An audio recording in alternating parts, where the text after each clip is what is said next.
할렐루야. 4월 20일 화요일입니다. 출애굽기 7장 14절부터 끝절 25절까지 말씀을 통해 은혜 나누도록 하겠습니다. 여호와께서 모세에게 이르시되 바로의 마음이 완강하여 백성 보내기를 거절하는도다. 아침에 너는 바로에게로 가라. 보라, 그가 물 있는 곳으로 나오리니 너는 나일 강가에 서서 그를 맞으며 그 뱀 되었던 지팡이를 손에 잡고 그에게 이르기를 히브리 사람의 하나님 여호와께서 나를 왕에게 보내어 이르시되 내 백성을 보내라. 그러면 그들이 광야에서 나를 섬길 것이라 하였으나 이제까지 네가 듣지 아니하도다. 여호와가 이같이 이르노라. 네가 이로 말미암아 나를 여호와인 줄 알리라. 볼지어다 내가 내 손에 지팡이로 나일강을 치면 그것이 피로 변하고 나일강의 고기가 죽고 그 물에서는 악취가 나리니 애굽 사람들이 그 강물 마시기를 싫어하리라 하라.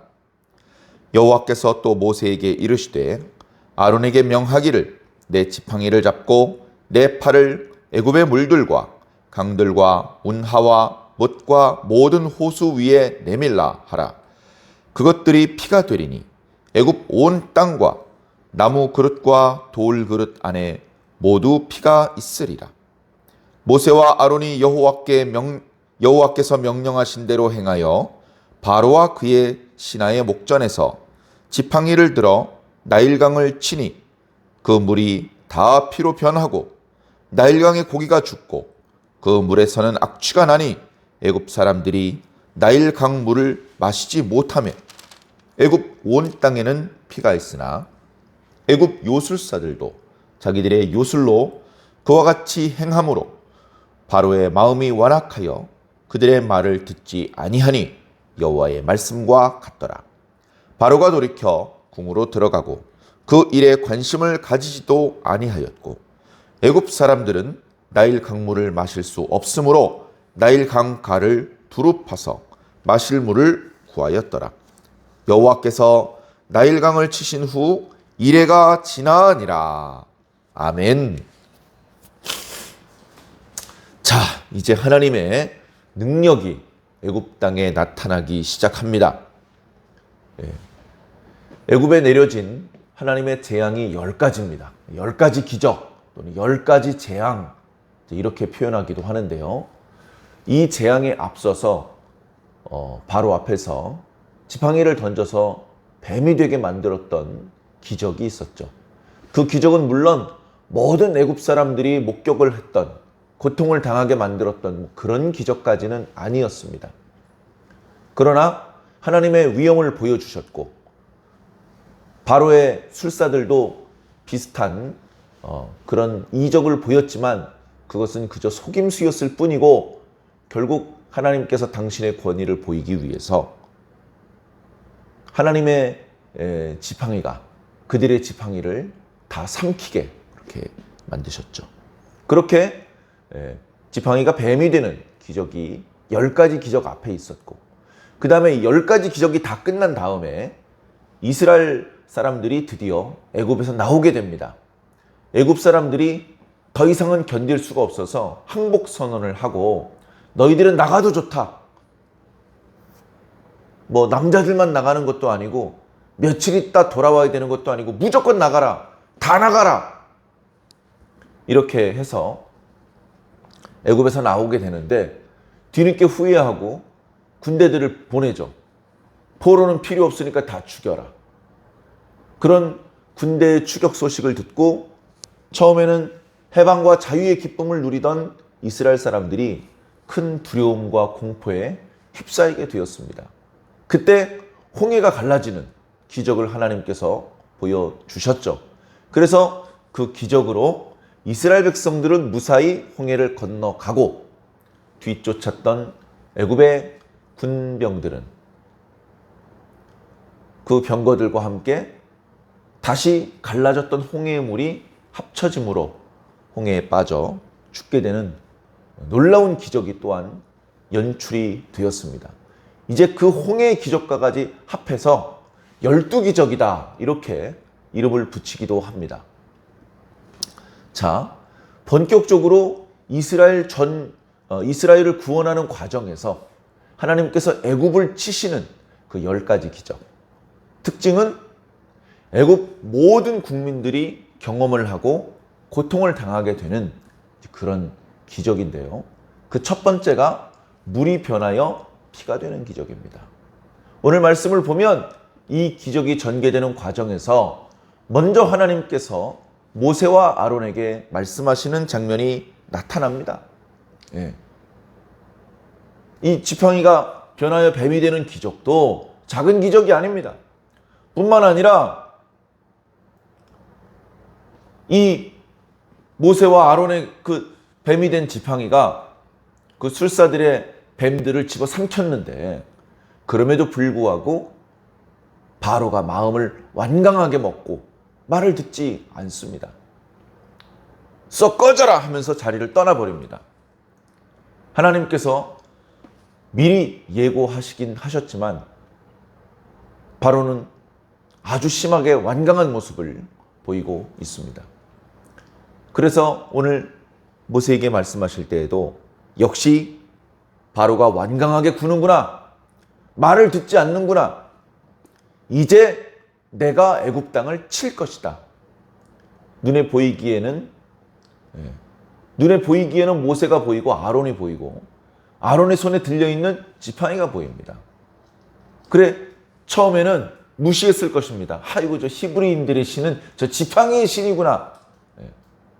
그런데 그렇게 무시하기에는 그로부터 쏟아져 나오는 능력이 너무나 강력하다는 것입니다. 지팡이의 크기로 하나님의 크기를 판단할 수 없습니다. 거기서 쏟아져 나오는 능력이 조그만한 한 동네에만 미치는 것이 아니고 그 큰 애굽 제국 전체에 미치는 것입니다. 하나님께서 말합니다. 너는 애굽왕 바로를 만나라. 애굽왕 바로가 물 있는 곳으로 나올 것이다. 너는 미리 나일 강가에 서서 그를 기다려라. 자, 상황이 어찌 보면 바로와 그의 일행들이 조금 놀랐을 것 같습니다. 그 사람들은 일과대로 나일강가에 나왔습니다. 물놀이 하러 나온 건 아니고요. 나일강을 애굽을 살려주는 그런 신, 하피라는 이름을 붙여서 신으로 추앙했고 정기적으로 범람이 일어나기도 하고 또는 국가의 중대사를 앞두고 그 나일강가에서 제사를 지내기도 했었는데 그런 일들로 물가로 나오던 바로와 그의 일행들이 저기 모세가 보입니다. 그가 우리보다 먼저 여기 나와서 우리를 기다리고 있었던 것 같습니다. 이제 이런 상황이 연출된 것이죠. 그래, 오늘 말씀에 보면 16, 17, 18절에 보면 너희가 그렇게 나일 강가에서 바로를 만나게 되면 16, 17, 18절의 말씀을 선포하도록 해라. 이렇게 하나님께서는 지시하십니다. 그 말씀 속에 하나님의 능력이 담겨 있는 것이죠. 여기서는 길게 얘기하지 않습니다. 바로를 설득하기 위해서 이렇게 설득해보고 말 안 들면 그 다음엔 이런 방법을 쓰고 이런 게 아닙니다. 하나님께서 권위를 가지고 내 이놈 바로야 하면서 엄하게 말씀하시는 것이죠. 형식은 모세가 공손하게 이야기를 하는 것 같지만 하나님의 말씀을 직접 화법으로 전달하는 과정에서는 반말로 말하는 것이죠. 반말로. 16절에 보니까 그에게 이르기를 히브리 사람의 하나님 여호와께서 나를 왕에게 보내어 이르셨습니다. 내 백성을 보내라. 그러면 그들이 광야에서 나를 섬길 것이라 하였지만 네가 내 말을 듣지 않는구나. 이 10가지 기적의 특징은요, 이 기적, 애굽 사람들의 입장에서는 단순한 기적이 아니고 큰 재앙이죠. 심판이죠. 이 재앙을 쏟는 이유, 그리고 그렇게 재앙을 쏟음으로 해서 하나님께서 기대하시는 목적을 먼저 밝혀주십니다. 그 이유는 뭐냐? 바로 네가 내 말을 듣지 않았기 때문이다. 그렇죠. 하나님께서 모세와 아론을 통해서 내 백성을 보내라. 그들이 나를 섬길 것이다. 이렇게 말한 것이 어디 한두 번입니까? 그러나 바로가 듣지 않았죠. 그랬기 때문에 이제 본격적으로 하나님께서 애굽을 치실 것이라는 말입니다. 이렇게 하나님께서 당신의 손으로 애굽을 치시는 목적, 이 일을 통해서 하나님께서 얻기 바라는 기대하시는 목적은 17절에 이로 말미암아 나를 여호와인 줄 알 것이다. 누가 진정한 하나님이신지, 누가 진정한 생명을 주시는 주인공이신지, 너희는 그것이 나일강이라고 알고 있지. 나일강이 아니라 나 여호와다라는 것을 하나님께서 알려주실 것이다. 그런 목적으로 이런 능력을 행하는 겁니다. 자, 그 중에 첫 번째 기적이 이제 17절 뒷부분에 내가 내 손의 지팡이로 나일강을 치면 그것이 피로 변할 것이다. 그것이 맑은 물이면 그것은 사람들과 짐승이 먹고 마실 수 있고, 그리고 그 물로 말미암아서 여러 가지 곡물이 자라고 목초가 자라고 그것들을 사람이 먹고 짐승이 먹고, 그렇게 해서 그 강가 주변에 많은 땅이, 그리고 거기서 살고 있는 많은 짐승들과 사람들이 풍족하게 살 수 있죠. 그것이 애굽 땅과 애굽 사람들에게 주는 유익은 상상을 초월합니다.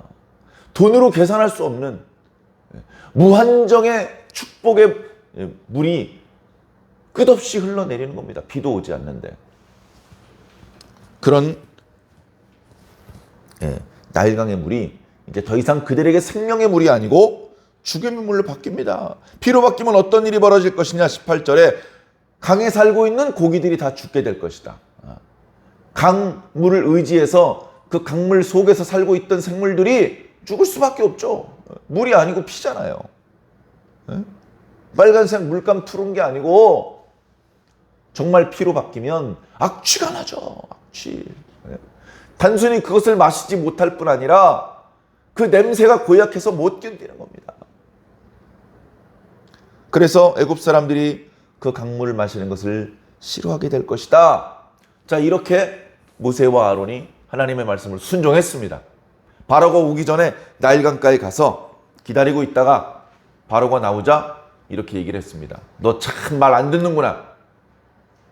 내가 이번에 능력을 행할 텐데 누가 진정한 신인지 네가 알게 될 것이다. 지팡이 꽝 해가지고 정말로 물이 피가 되었습니다. 20절에 보니까 모세와 아론이 여호와께서 명령하신 대로 행하여 바로와 그의 신하의 목전에서 지팡이를 들어 나일강을 치니 그 물이 다 피로 변하고 나일강의 고기가 죽고 그 물에서는 악취가 나니 애굽 사람들이 나일강 물을 마시지 못하매 애굽 온 땅에는 피가 있으나.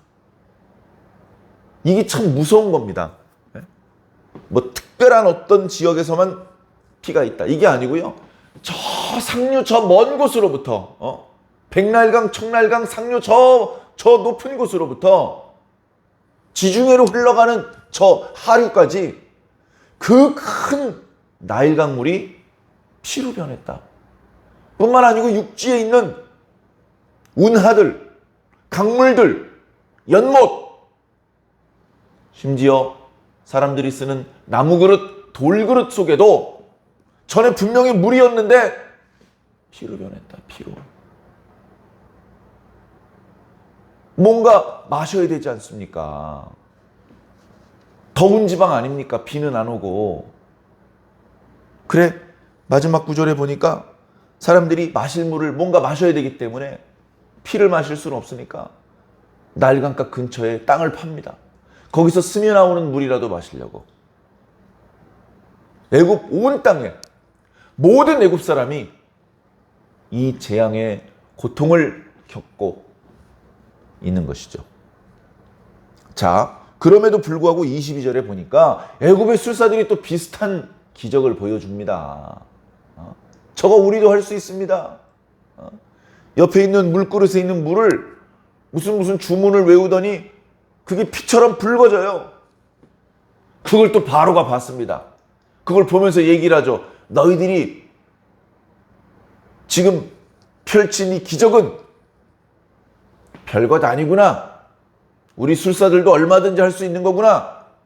그렇게 말하고 모세와 아론의 말을 귀담아 듣지 않고 또 그냥 가버립니다. 그냥 가버려. 그러니까 이 재앙이 금방 끝나지 않고 일주일을 가는 겁니다. 일주일을 간다는 말 속에는 많은 의미들이 있습니다. 꽤 오랜 기간 동안 애굽 사람들이 고통을 당한 것이죠. 일주일 동안 수도가 끊기고 개울에 물이 악취가 나고 그런 상황이 일주일이 지속이 된다면, 요즘 사람들은 뭐 마트에 가면 물 많이 파는데 뭐가 걱정이냐고. 피? 그것도 우리 회사에서 만든 정수기로 깨끗하게 걸릴 수 있다고 뭐 이제 그렇게 말할지 모릅니다. 그러나 정수기에서 걸른 물에서도 피가 나오고 마트에서 팔던 물도 다 피로 바뀌었다면 어떻게 할 겁니까? 대형 할인마트에서 그렇게 많이 쌓아놨던 다양한 종류의 음료수가 다 피로 바뀌었다면 어떡할 겁니까? 그것을 일주일 동안 견디기 힘든 것이죠. 견디기 힘든 겁니다. 하나님께서 천지를 창조하신 것이 일주일이었습니다. 아무것도 없는 것 같은 세상에서 하나님께서 천지 만물을 창조하셨죠. 그런데 하나님의 창조의 목적에 위배되는 모습을 보이는 애굽 땅에는 그 창조의 그 피조물들이 다시 파괴되는 그런 상황에 직면하고 있는 것입니다. 그런 상징적인 의미가 이래라는 말 속에 담겨져 있는 것이죠. 제가 한번 생각해 봤습니다. 정말로 애굽의 술사들이 지금 이제 지팡이가 뱀이 되게 하는 것이라든가 물을 피로 바꾼다는 것이다. 이제 몇 가지 기적을 모세가 펼치니까 따라합니다. 흉내냅니다. 근데 그들의 기적이 정말 참된 능력일까? 그럴 리가 없죠. 그럴 리가 없죠. 만약에 애굽 술사들의 능력이 정말로 탁월한 신적인 능력이 있는 것이라면 단순히 바로 앞에 있던 물그릇의 물만 붉은색으로 바꾸는 게 아니고 더 큰 물도 붉은색으로 바꿀 수 있어야죠. 계속해서 저 상류에서 일주일 동안 계속해서 피가 쏟아져 내려올 수 있게 그렇게 할 수 있는 능력이 있어야죠. 그리고 그 술사들의 능력이 정말 모세나 하나님의 능력에 필적하는 능력이라면 그 피가 됐던 나일강물의 물을 다시 맑은 물로 바꿔놓을 수 있어야죠. 야, 너 나일강물의 물을 피로 바꿨냐? 내가 다시 맑은 물로 바꿀 거야. 그렇게 한다면 너도 능력이 꽤 대단하구나. 이렇게 인정해 줄 수 있겠죠. 다른 지팡이를 뱀으로 만드는 게 아니고 하나님이 뱀으로 만든 걸 애굽의 술사가 다시 지팡이로 만든 거라면 그렇다면 대단하다고 볼 수 있겠죠. 그런 게 아닙니다. 이들은 정말로 능력이 있는 것이 아니고 거짓 속임수를 잘 쓰는 겁니다. 우리가 마술을 이렇게 하는 사람들이 있지 않습니까? 마술사, 쇼를 하기도 하고 다 압니다. 그것은 초자연적인 능력이 아니라는 걸 다 압니다. 그런데 신기해요. 그런데 그 신기한 것의 이유는 우리가 못 보는 곳에서 이 마술사가 눈속임을 한 것입니다. 그걸 더 교묘하게 눈속임을 할 때에 더 신기하고 더 대단한 마술사라고 박수를 받고 많은 돈을 버는 것이죠.